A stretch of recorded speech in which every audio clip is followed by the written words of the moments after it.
მოგესალმებით ძვირფასო ტელემაყურებლებო, ეს ტელეკომპანია მეგატივია, უყურებთ გადაცემას შუადღე ქუთაისში, მე ტრადიციულად ამავე გადაცემის წამყვანი ნანა თევდორაძე და დღეს სტუმრად მეწვია რეგიონული ინიციატივების ცენტრი ნათელი მომავლის დირექტორი ქალბატონი მარიკა ვაჭარაძე, რომელსაც რა თქმა უნდა მივესალმები. მარიკა, გამარჯობა. მიხარია რომ ისევ შევხვდით ერთმანეთ, მგონი იმ განახლებულ სივრცეში პირველად თავს როგორ გრძნო, ამინდი არაჩვეულებრივია. მოგესალმებით. მადლობა, თქვენც მშვენივრად გამოიყურებით. ამინდი რა თქმა უნდა განწყობასაც მოქმედებს. მადლობა მოწვევისთვის, ეთერის დათმობისთვის იმ თემაზე, რაზედაც დღეს მაყურებელს უნდა მივაწოდოთ ინფორმაცია.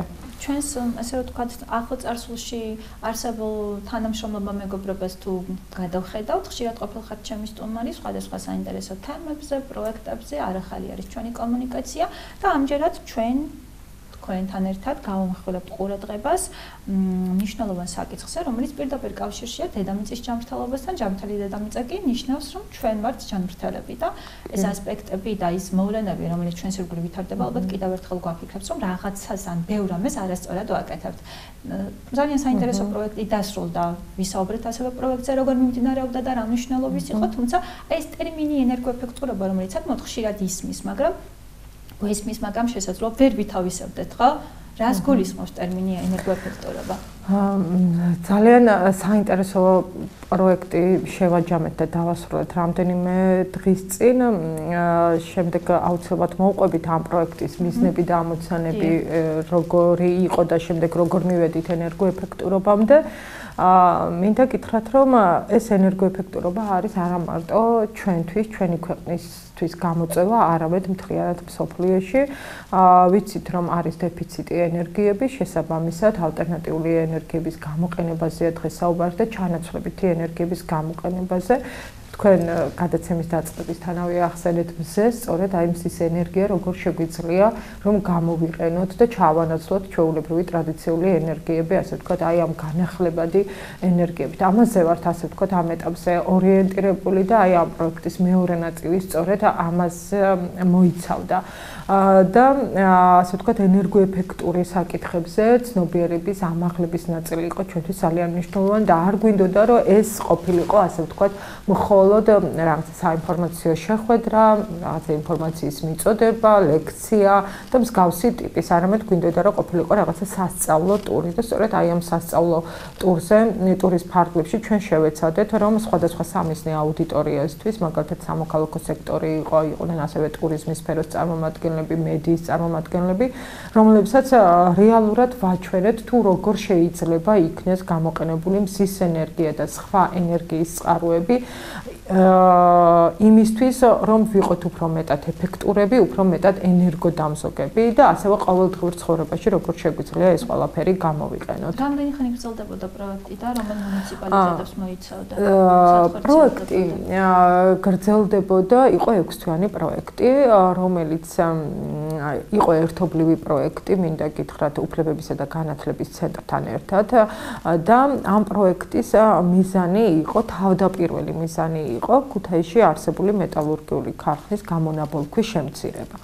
ამ პროექტმა ცოტა შეიცვალა, ასე ვთქვათ, მიმართულება და რატომ? იქედან გამომდინარე, რომ ჩვენ როდესაც ამისი ადვოკატირების კამპანია დავიწყეთ, პარალელურად სხვადასხვა ორგანიზაციები, ასე ვთქვათ, ახდენდნენ, ასე ვთქვათ, ადვოკატირების კამპანიას. მოხდა ისეთნაირად, რომ ახალგაზრდა იურისტთა ასოციაციამ აწარმოა სასამართლო პროცესი ამ თემასთან დაკავშირებით, რომელიც მოიგეს და ეს ქარხანა დღეს, ასე ვთქვათ, არის გაჩერებული. ეს ითვალისწინებდა იმას, რომ რაც შეიძლება პირველ ეტაპზე გავაკეთეთ ჩვენ კვლევა თუ რა გავლენას ახდენდა, ასე ვთქვათ, ადამიანის ჯანმრთელობაზე მსგავსი გამონაბოლქვი და ამან გვაჩვენა ჩვენ ის, რომ გარდა იმისა, რომ ვთქვათ, იყო ჰაერის დაბინძურება, ასევე ადამიანების ჯანმრთელობაზე ახდენდა ძალიან მაღალ ზეგავლენას, ასევე მიმდებარე ტერიტორიები, სადაც ასე ვთქვათ, არის წყალტუბოს სოფლები და ხდებოდა, ასე ვთქვათ, ბოსტნეულის მოწოდება, ბოსტნეულიც იყო გარკვეულწილად დაბინძურებული და ბევრი სხვა ფაქტორი იყო, ასე ვთქვათ, აქედან გამომდინარე. ამ კვლევამ აჩვენა ასევე ისიც, რომ მოსახლეობის უმეტესი ნაწილი, განსაკუთრებით იმ სამი უბნის სადაც ასე ვთქვათ ხდებოდა ამ ქარხნის დაფარვა და ამ გამონაბოლქვის უფრო მეტად დალექვა, უჩიოდნენ ღამის საათებში უფრო მეტ დამტვერიანებას და ასე ვთქვათ არ იყო ჰაერი გამჭვირვალე და გარკვეულ სუნსაც კი. და ამან ასე ვთქვათ ყველაფერმა კომპლექსურად მოგვცა ის შედეგი, რომ დღეს ასე ვთქვათ ეს ქარხანა არ მუშაობს. იქ ბევრი სხვა პრობლემებიც იყო, ჩვენ ახლა ასე ვთქვათ ჭრილში არ შევალთ, მაგრამ ჩვენი პროექტის ასე ვთქვათ ცოტა სახეცვლილება მოხდა იქიდან გამომდინარე, რომ არ გვინდოდა გარემოს დაცვის საკითხებს გავცდენოდით და იქიდან გამომდინარე, რომ უკვე ჩვენ მივიღეთ კანონი ენერგოეფექტურობის შესახებ მიწების მანძილზე ეს გვაქვს მიღებული, თუმცა 1 ივლისიდან 23 წლის ეს ძალაში შევიდა, აქედან გამომდინარე, ჩვენ შევეცადეთ, რომ აი ამ მიმართულებით წაგვეყვანა ჩვენი პროექტი. კლიმატის ცვლილება, მათ შორის მავნე გამონაბოლქვი, ხო? აი სწორედ ხელს უწყობს, ასე ვთქვათ, კლიმატის ცვლილების პროცესებს, აჩქარებს ამ პროცესებს. ბევრი სხვა ფაქტორი არის, რომელიც ამ მიმართულებით კიდევ შესაძლოა, რომელიც გავლენას ახდენს კლიმატის ცვლილებაზე, თუმცა ამ ფონზე ძალიან მნიშვნელოვანი არის სწორედ ის, რომ ადამიანი იყოს ნაკლებად ჩარეული და ადამიანის ხელით ნაკლები ზიანი მიადგეს ბუნებას. ამიტომაც შევეცადეთ, რომ მოსახლეობისთვის ენერგოეფექტურობაზე მიგვეწოდებინა უფრო მეტი ინფორმაცია. გასაგებია, ეს უფრო მეტი ინფორმაცია ენერგოეფექტურობის მნიშვნელობასთან დაკავშირებით ეს მხოლოდ სამიზნე აუდიტორიებთან გქონდათ, რომელსაც თავად არჩევდით, თუ რიგით მოქალაქეებთანაც იყო გასვლითი შეხვედრები, ალბათ ესეც მნიშვნელოვანი კომპონენტია, ხო? გქონდა, სამი შეხვედრა გქონდა, რომ გითხრათ, რომ ახლა მაღალი დაინტერესება იყო, ასე ვთქვათ, მოსახლეობის მხრიდან ნამდვილად არა, იმიტომ რომ ამას მიაწერთ ეს, რომ არ ვიცით მნიშვნელობა თუ ეს ასეთ დამოკიდებულება რითია ამ პირობებში. იცით რა არის, აი, როდესაც ხო, მეტნაკლებად ალბათ უფრო მეტი ადამიანი როდესაც ისაუბრებს ამ თემაზე და უფრო მეტად ვნახავთ შედეგს, ვფიქრობ, რომ უფრო დაინტერესდება მოსახლეობა, იმიტომ რომ ჩვენ როდესაც მაგალითად ვესაუბრებით, რომ ენერგოეფექტურობა ნიშნავს, რომ ოჯახის ბიუჯეტი იქნება უფრო მეტად დაზოგილი და უფრო ეკონომიური იქნება, ამ შემთხვევაში უფრო გისმენენ, ვიდრე უფრო ინტერესდებიან.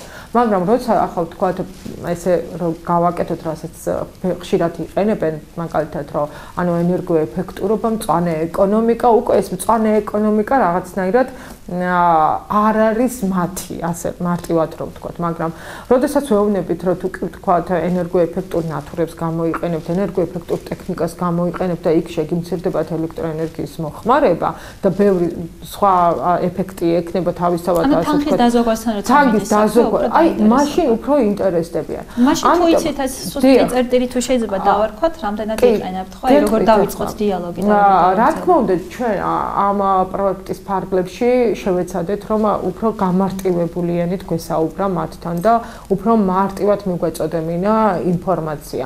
რა თქმა უნდა, ვერ იძლევა ჩვენთან არსებული ვითარება იმის შესაძლებლობას, რომ ყველას აჩვენო რეალურად რა შედეგს დებს ეს. აი, მაგალითად, ენერგოეფექტური სახლები რომ ვაჩვენოთ, იმიტომ რომ ჩვენს რეგიონშიც ნაკლებად არის, ასე ვთქვათ. ჩვენ ახლა როდესაც გასვლითი ტური გქონდა, ეს გავაკეთეთ ბაზალეთზე, მაგალითად, იმიტომ რომ იქ არის მსგავსი ტიპის საწარმო, რომელიც სრულად ენერგოეფექტურია. იქ რა წარმოებაც მიმდინარეობს, იქ სიდრს აწარმოებენ, ეს არის ვაშლის ღვინო, ასე რომ ვთქვათ, და ხილის ღვინო უფრო სწორად. აი, ამ ყველაფრის დამუშავება ხდება და ეს ქარხანა მუშაობს ენერგოეფექტურად, ანუ აიყენებს ჩანაცვლებით ენერგიებს, ალტერნატიული ენერგიის წყაროებს, რაც ასე ვთქვათ, იძლევა იმის შესაძლებლობას, რომ ნაკლები ელექტროენერგია იქნეს დახარჯული და იყოს უფრო მეტად ეკონომიური. თუმცა თავდაპირველად ეს ყველაფერი, რა თქმა უნდა, გარკვეულ ფინანსურ დახმარებებს, კი. მათ შორის იქ ძალიან საინტერესო იყო, ახლა მაგალითად შეშის ხუმელები ჩვენ ვიცით, რომ შეშა ერთ-ერთი ენერგიის წყაროა, რომელსაც სათბობ მასალად ვიყენებთ და ძალიან მნიშვნელოვანია, რომ შემცირდეს მაგალითად ხეების ჭრა, ხო, რამდენად ენერგოეფექტური ვიქნებით ამ მიმართულებით. განსაკუთრებით აქ ვიცით ჩვენ, რომ აი ხუმელები, შეშის ხუმელები, რომლებიც არის ენერგოეფექტური, გარკვეული, ასე ვთქვათ, თანხა ღირს, ხო? და ეს არ არის იაფი მომსახურეობა მარტივად რო ვთქვა. თუმცა აქ მინდა რომ აღვნიშნო ის, რომ კონკრეტული პროექტის ფარგლებში არის შესაძლებელი, რომ გარკვეულწილად 300 ლარიანი შეღავათი მიიღოს ადამიანმა, ეს იმ შემთხვევაში მხოლოდ და მხოლოდ თუ კი ის ცხოვრობს მაგალითად სოფელში და ასეთ შემთხვევაში მას შეუძლია რომ ეს 300 ლარიანი ვაუჩერი გამოიყენოს და შემთხვევა როცა ის სოფელში ხმამეთით. კი, თუმცა კი, ყოფილა ესეთი შემთხვევებიც, რა თქმა უნდა, თუმცა აქვე მინდა აღვნიშნო ის რომ თავად ბიზნესებიც ინტერესდებიან და ახლა ჩვენ სადაც ვიყავით ასე ვთქვათ ამ გასვლით ტურზე, სასწავლო ტურზე, იქ პირდაპირ გვითხრეს რომ თავად კომპანიები არიან დაინტერესებული რომ მაგალითად სოციალურად დაუცველ ოჯახს მსგავსი ტიპის შეშის ხუმელები შეუძინონ რომ შეშის ეკონომიაც იყოს ენერგოეფექტური ასევე და ასევე რა თქმა უნდა იყოს უფრო მეტად ასე ვთქვათ ენერგოდამზოგი, ხო? ეს ყველაფერი ძალიან კომპლექსური თემაა, მარტივად რო ვთქვათ, ახლა ის რომ მაგალითად ენერგოეფექტური და ენერგოდამზოგი შეშის ღუმელი და შეშის ღუმელი რომ დავდგოთ, თუ ვთქვათ არ არის თავად შენობა შესაბამისად ენერგოეფექტური და დათბუნებული, რა თქმა უნდა, იმ ეფექტს ვერ მივიღებთ, რაც უნდა იქნეს მიღებული. ამიტომ ბევრი დეტალი არის ფანჯრების დათბუნებიდან დაწყებული, კედლების დათბუნებიდან დაწყებული, იატაკის სხვენის ბევრი დეტალია გასათვალისწინებელი. რა თქმა უნდა, რთულია დღეს არსებული მდგომარეობიდან გამომდინარე ეს მოსახლეობისთვის, მაგრამ ნაბიჯ-ნაბიჯ ვფიქრობთ, რომ უნდა დავიწყოთ იმისთვის, რომ უფრო ეფექტურები ვიყოთ, როგორც ენერგიების მიმართ, ასევე ჩვენი საოჯახო ბიუჯეტის და ეკონომიკის მიმართაც. ხო, მაგრამ თავიდან ხო თქვი, რომ ეს ხარჯებთან არის დაკავშირებული და ყოველთვის რაღაც საშეღავათო მომენტები არ იქნება ჩვენს ცხოვრებაში. კი, რა თქმა უნდა. ალბათ უნდა გაუმჯობესდეს ჩვენი ცხოვრების პირობები, ხო, ფინანსური სტაბილურობა, უნდა გაიზარდოს შემოსავალი და ამ კუთხით თუ შევხედავთ, ხოლო შემდეგ შეიძლება დავიწყოთ ფიქრი ამ ყველაფერზე. ნახეთ, ასოცირების ხელშეკრულებიდან გამომდინარე, გვაქვს ჩვენ ეს ვალდებულებები, რომელიც სახელმწიფოს კიდევ სხვა ვალდებულებებს და მსგავსი აქტივობების ხელის შეწყობას ავალდებულებს. მათ შორის საჯარო დაწესებულებებსაც, იქიდან გამომდინარე, რომ შენობები, რომლებიც წელს იქნება ინფრასტრუქტურული პროექტები, ასე ვთქვათ, რომლებიც განხორციელდება, ყველა უნდა იყოს ენერგოეფექტური. თუმცა ამის გარდა, რა თქმა უნდა, არის მოსახლეობისთვის ხელშეწყობის ნაწილი. ვფიქრობთ, რომ უახლოეს მომავალში კონკრეტული ნაბიჯები იქნება გადადგმული ამ მიმართულებით. მე ძალიან მიხარია, რომ დღეს ძალიან ბევრი ორგანიზაცია, მათ შორის რეგიონებშიც, ენერგოეფექტური საკითხებით არიან დაინტერესებული და აშუქებენ და ასევე თავადაც მსგავსი ტიპის პროექტებს ახორციელებენ. ჩვენ მაგალითად გქონია ესეთი ფაქტი, როდესაც კონკრეტული ბაღი, მაგალითად საბავშვო ბაღი არის ენერგოეფექტური. ეს ძალიან მისასალმებელია და კონკრეტული პროექტის ფარგლებში გააკეთა სხვა ერთ-ერთმა ორგანიზაციამ და მსგავსი ტიპის აქტივობები, ასე ვთქვათ, შეუწყობს ხელს იმას, რომ ჩვენ უფრო მეტად ენერგოდამზოგები და ენერგოეფექტურები ვიყოთ.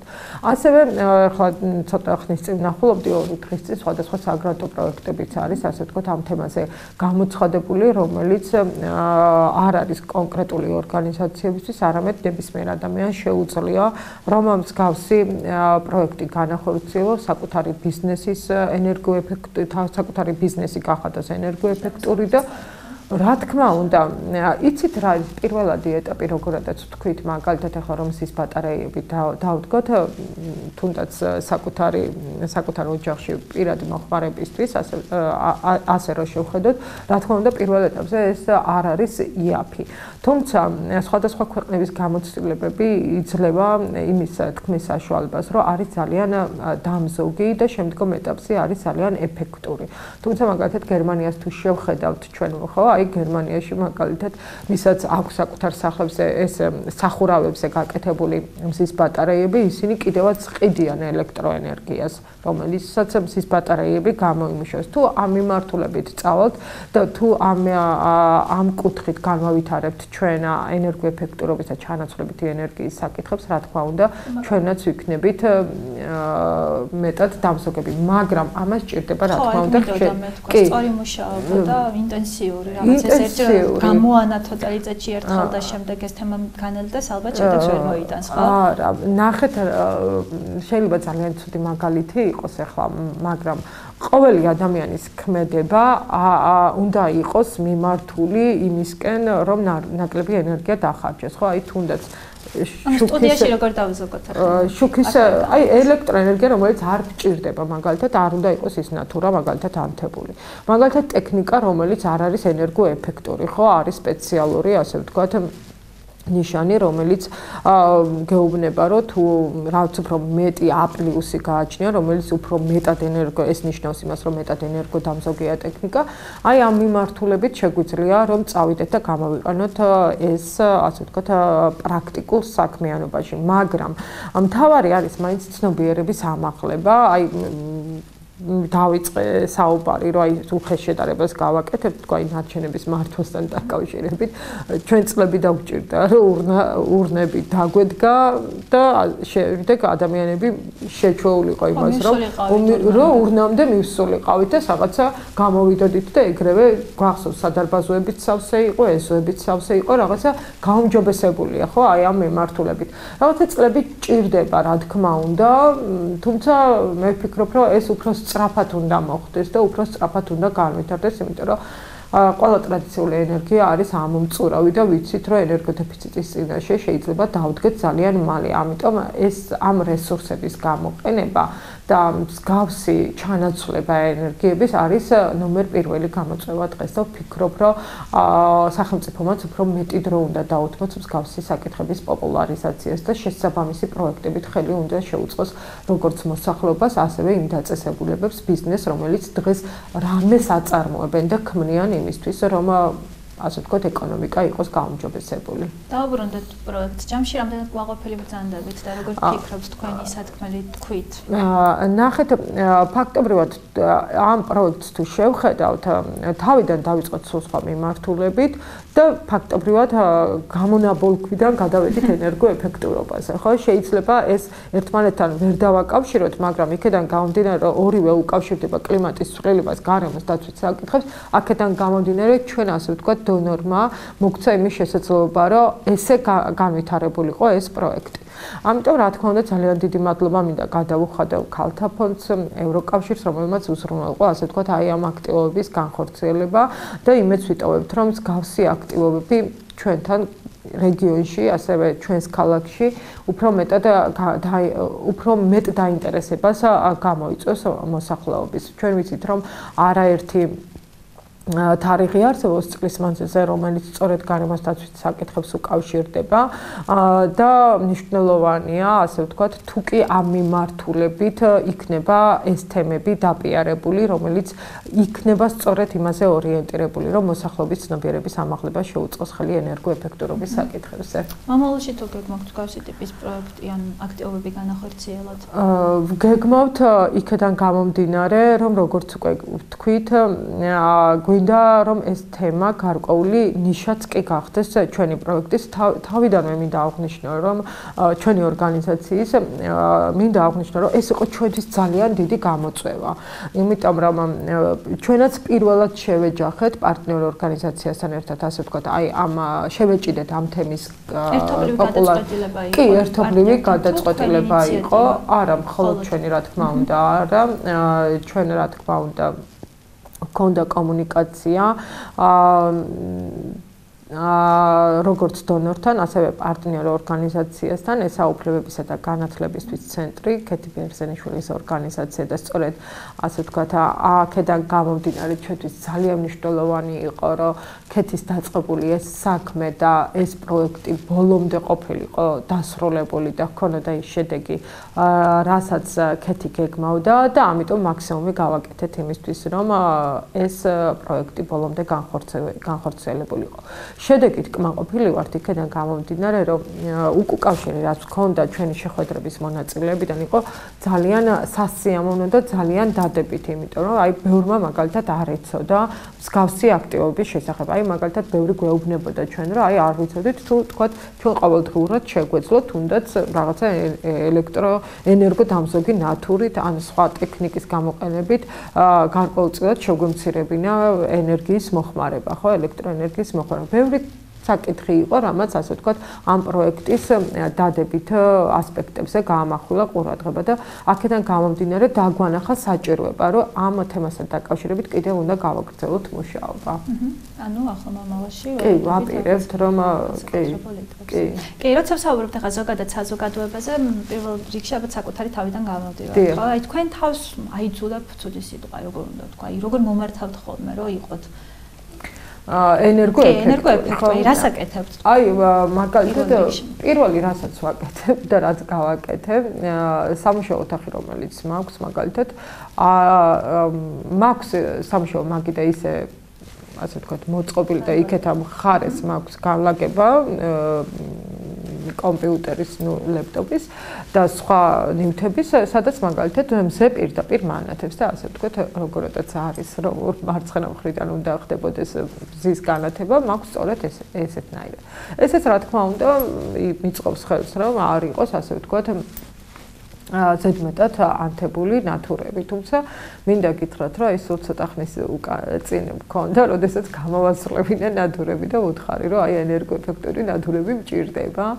არ არის დიდი დრო, ალბათ 1-6 თვე იქნება გასული ამ აქტივობის შემდეგ, თუმცა ყოველთვის ვცდილობ, რომ მაგალითად ელექტროენერგიას ზედმეტად არ დავხარჯო. რა თქმა უნდა, ერთ-ერთი მთავარი აქტივობა ეს წლების უკან გავაკეთე, როდესაც მაგალითად საოჯახო ტექნიკას ვიძენდი, მქონდა საჭიროება, ყოველთვის მივაქცია იმას ყურადღება, რომ ყოფილიყო 2A+ მაინც, რომ ყოფილიყო ენერგოეფექტური და არ დამეხარჯა, რამაც გაამართლა მინდა გითხრათ. ძალიან გაამართლა, იმიტომ რომ თავდაპირველად იყო 100-150 ლარის სხვაობა ფინანსურად, მაგრამ ყოველ შემთხვევაში ნამდვილად აქვს ეფექტი და ყოველდღიურად აი მართლაც მაქვს ესეთი დამოკიდებულება, რომ აი აივანზე როცა არა ვართ, რა საჭიროა შუქი და ყოველთვის რო შევდივარ ხოლმე სახლში, ვიცი შუქის ასე ვთქვათ, ჩაქრობა რომ ვიტყვიან და რაღაცა ესე. საკუთარ სივრცეში არასადაც სტუმრად ვარ და დავინახავ, იგივეს ინსტინქტურად ვაკეთებ ხოლმე. ნუ შეიძლება ხა მასპინძლისთვის ეს ცუდი ტონი იყოს, მაგრამ არის რაღაცა რაც შეიძლება ინსტინქტში გადავზარდოთ, ხო? ხო. ჩვენ რა თქმა უნდა ადრე ვიყავით მიჩვეულები იმას, რომ განათებული უნდა ყოფილიყო, ნუ ეზო, აივანი, ყველაფერი ერთად ასე ვთქვათ, იყო ანთებული და კაშკაშებდა და ბრწყინავდა რაღაცნაირად, მაგრამ ეხლა ცოტა უფრო სხვა ქმედებებისკენ მივდივარ. საჭიროება ნამდვილად არის, კი, მაგრამ როცა მრავალსულიანი ოჯახია, ცოტა ჭირს, ასე ვთქვათ, რომ რაღაცები ეს ქმედებები აკეთოს სხვებმაც. ამიტომ რომ როცა ბევრი ადამიანი შემოდის, გადის, ცოტა რთულია. აი მაგალითად ახლა ჩვენ ძალიან დიდ მნიშვნელობას ვანიჭებთ მაგალითად გარე განათებას სკვერებში, ხო? და ერთ-ერთი აქტივობა, რომელსაც ასე ვთქვათ, კიდევ სხვა პროექტების ფარგლებში ვაკეთებთ, არის ის, რომ მაგალითად სენსორული მზის ბატარეები და ზოგადად იყოს გარე განათება სენსორული, როდესაც ადამიანი გაივლის, ინთებოდეს, თუ არა და დანარჩენ შემთხვევაში იყოს ასე ვთქვათ, ოდნავ 30% მაგალითად განათება, ხო, არ იყოს 100% და დაიხარჯოს ელექტროენერგია. მსგავსი რეკომენდაციებიც გავეცით მუნიციპალიტეტებზე და ვფიქრობთ, რომ გარკვეულწილად ეს იქნება გამოყენებული. ანუ ესეთი დაზოგვაც შესაძლებელია, ხო? აი ჩვენ სადარბაზოებში ვხედავთ, რომ არის სენსორზე უკვე განათებები, ესეც გარკვეულწილად ზოგავს ელექტროენერგიას და ნაკლებად მოიხმარს, ხო? ბევრი ფაქტორი არის, რომლითაც ჩვენ შეგვიძლია. ნუ პატარ-პატარა ნაბიჯები რა თქმა უნდა, ხო, ერთიანად არ კეთდება ხოლმე, რაღაცა ნაბიჯ-ნაბიჯი უნდა მიყვერო, დიდი საქმის შედეგი დადო, ხო?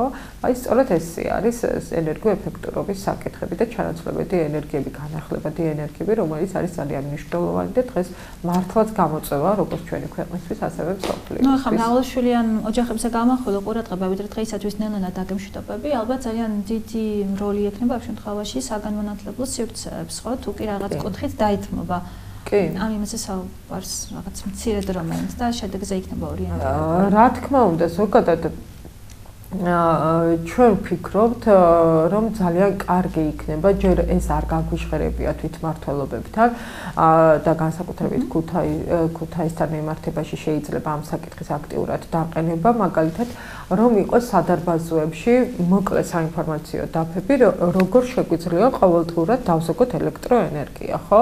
აი რაღაცა ეს იქნება ინფორმაციის მომცემიც აი ამ ადამიანებისთვის და თუ კი ვთქვათ ქმედებაშიც გადავა, რა თქმა უნდა, იქნება ბევრად ეფექტური, ხო? აი თუნდაც მაგალითად პირველ ეტაპზე ქუთაისის მრავალსართულიანი საცხოვრებელი სახლების სადარბაზოები, რომ იყოს მაგალითად სენსორული ნათურებით აღჭურვილი, ხო? ბევრ ეფექტს, დიდ ეფექტს მოგცემს ეს.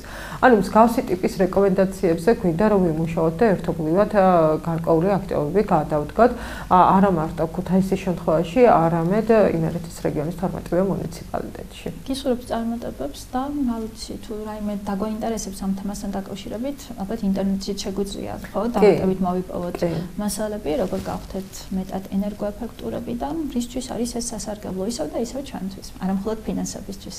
დიახ, რა თქმა უნდა, ჩვენთვის, ჩვენი ჯანმრთელობისთვის, დედამიწისთვის, ჯანსაღი გარემოსთვის და რა თქმა უნდა, ეკონომიკისთვისაც. ყველა მათგანი გჭირდება. ყველა დრო არ არის სამივე კომპონენტი. დრო ავიღოთ უფრო მეტად ენერგოეფექტურები. ძალიან დიდი მადლობა რომ გვეწვია. მადლობა თქვენ რომ თემით დაინტერესდით. ახლა მომავალში საინტერესო სიახლეებით ბედნიერ დღეს გისურვებთ და დროებით დაგემშვიდობები ნახვამდის. მადლობა. თერფასო ტელემაყურებლებო ასევე ჩვენი სტუმარი გახდათ რეგიონული ინიციატივების ცენტრის ნათელი მომავალი დირექტორი ქალბატონი მარიკა ვაჭარაძე. დროებით დაგემშვიდობებით თქვენს დიდი მადლობა ყურადღებისთვის ნახვამდის.